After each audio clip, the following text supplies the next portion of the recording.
Pastef autorité boobu noonu ñu ngi ko sañcoon bi Pastef nekkee opposition ak membres yi nga xam te ne ñoom ñoo ko composé ñii bokk nañ ci parti bi ñii bokkuñu ci parti bi ku ci mel ni yow autorité boobu liggéey bi mu doon def par rapport ak parti Pastef ci opposition bi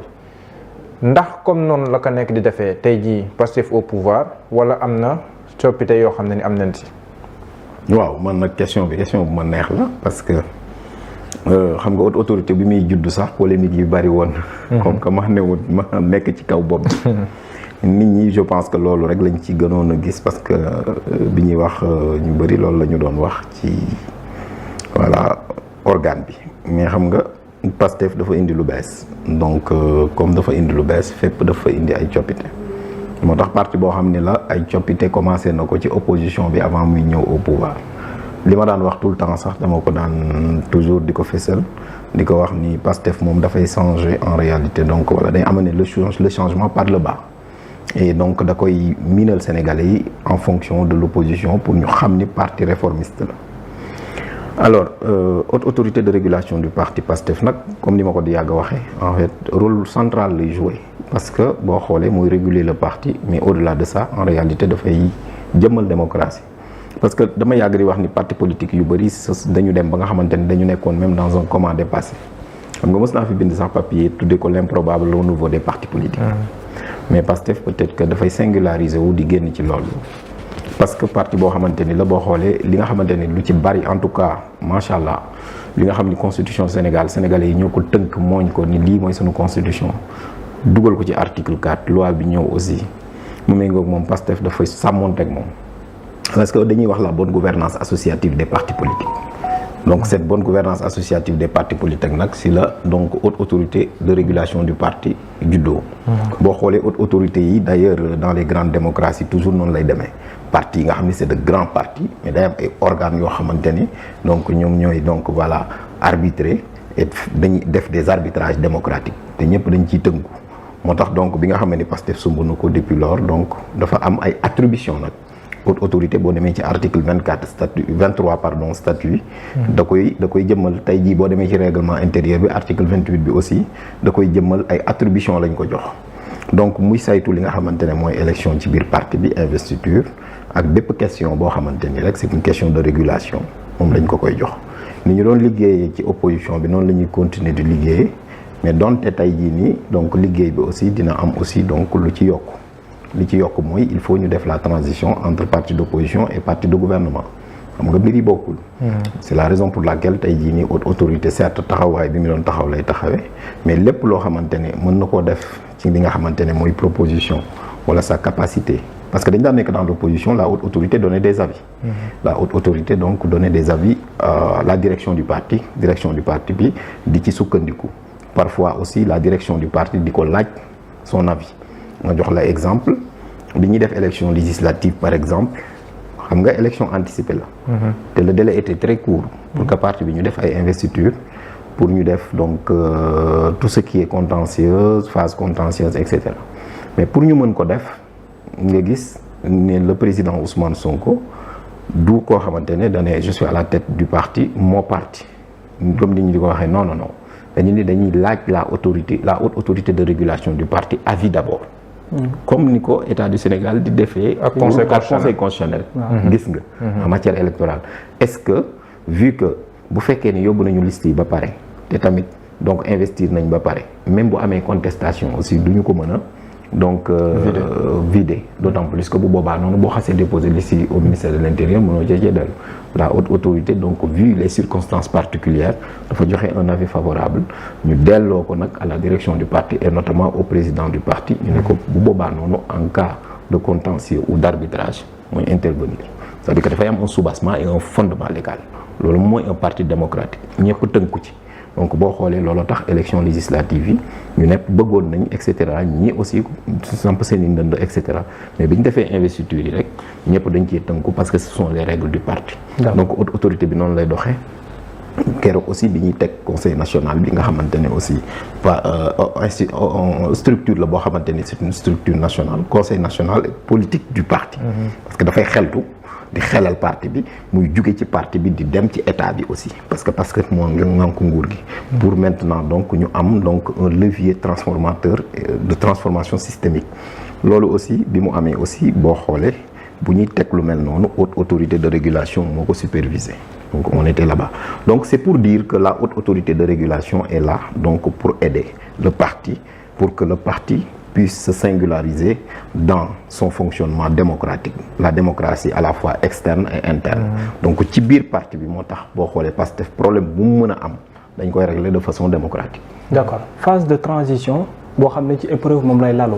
est-ce que Pastef aujourd'hui comprendre na manière de transformation bi d'un parti politique dans l'opposition à une vision de gouvernance ak yéen ñi yor haute autorité de régulation bi ani ban contribution ak naka lañ leen di woowee ci phase de transition boobu noonu. waaw soo xoolee c'est une coordination en vérité boo xoolee à Pastef le travail se fait de concert te travail boobu noonu mu ngi commencer par le plus simple militant en fait bu ngeen xoolee tey di ngeen gis lu bari ay ñaxtu la. ay ñaxtu ci Pastef lay jógee pourquoi parce que Pastef noonu la mooñee ay militants lu ñuy ñaxtu dañ koy teg ci yoon te dañuy wax ne lii ak lii ak lii ak lii bu ko defee parti bi xool à preuve xam nga démocratie dañu daan ñëw ñu fal ay nit ñu nekk seen parti ñu war a digganteeg askan wi dara ñooñu toog wala ñu xamante ne mbir yi am na foo xam ne tagatémbe na fa wala am na loo xam ne war nañ ko mën a def parce que benn liggéey matul mais boo xoolee dans le Pastef comme parti boo xamante ni la en réalité dafa mooñe boppam démocratie en vérité ñoom li ñu gëm mooy la démocratie continue démocratie continue boobu nag bi dox dans le Pastef ak parti bi mooy nan mooy kat waa Pastef ci seen bopp ñooy contrôler nguur gi te loolu ci ay propos yoo xamante ne la dañu ko jële ci le président Ousmane Sonko moom it bu muy wax ak bi mu koy tudd wala di ko wax ci charte principe valeur parti bi donte dañu may xaañ ma doon candidat dañuy jiital koo xamante ne wóolu nañ ko gëm nañ ko am na jaar-jaar am na xam-xam mën naa yor réew mi muy Bassirou Diomaye Diakhar Faye di son excellence le président de la République suñu ko falee dañu koy gunge kon xoolal le système de démocratie continue mooy loolu moo tax à Pastef tout se discute les gens se parlent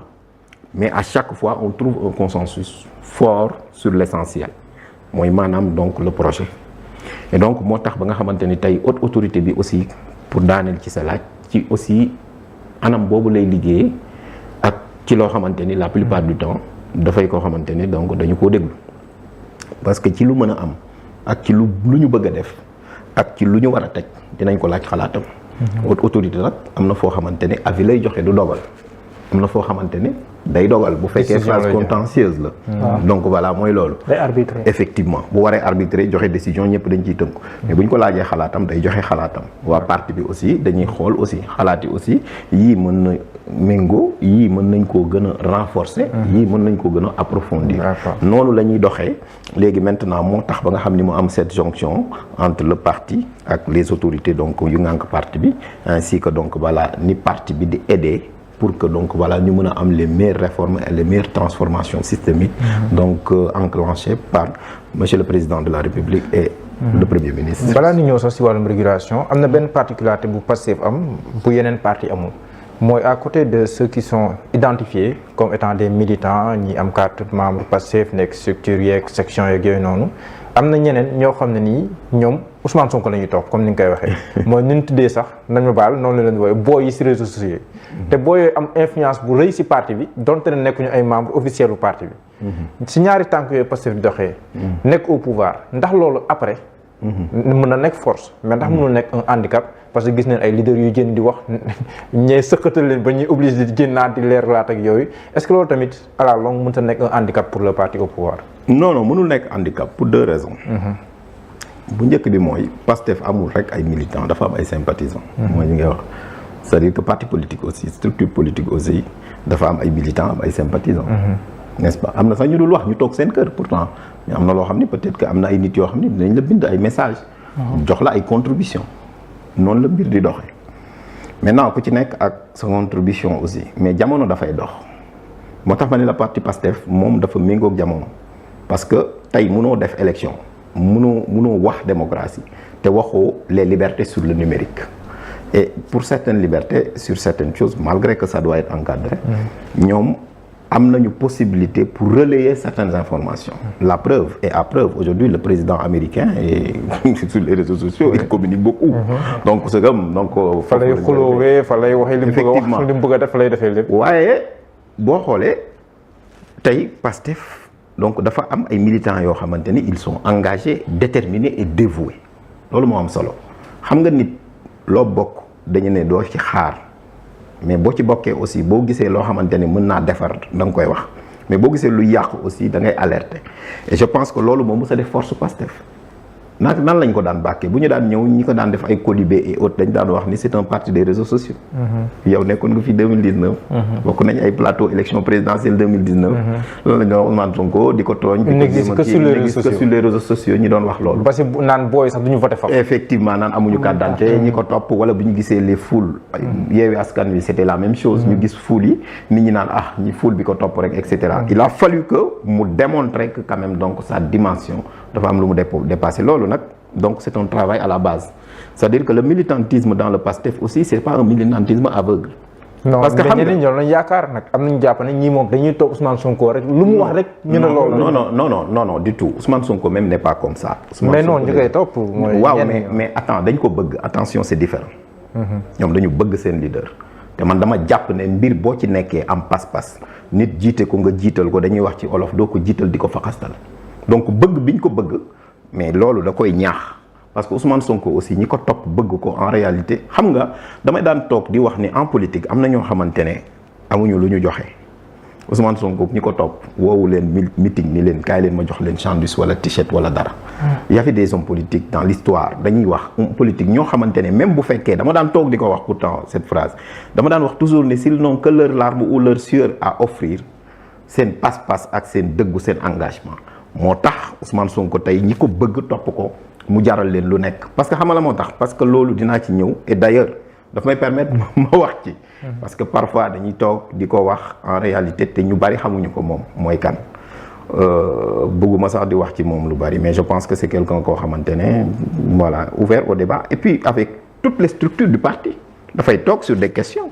yoo xamante ne nii même dama daan toog di wax ni même boo ko convaincreul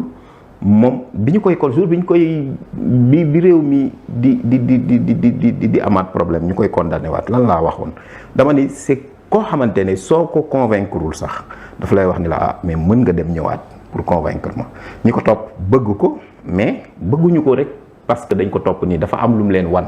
parce que damay wax toujours ne un homme politique discours le parcours mais Ousmane Sonko soo xoolee jaar-jaaram xool parcours am ñi ko topp dañ ko topp parce que dafa am lu mu leen wan et puis ñu koy gis aussi parce que koo xamante ni tey par exemple bu jiitu jotee moo war a jiitu day jiitu ba ñuy jàpp ndaw ñi dañ ko jàpp toogul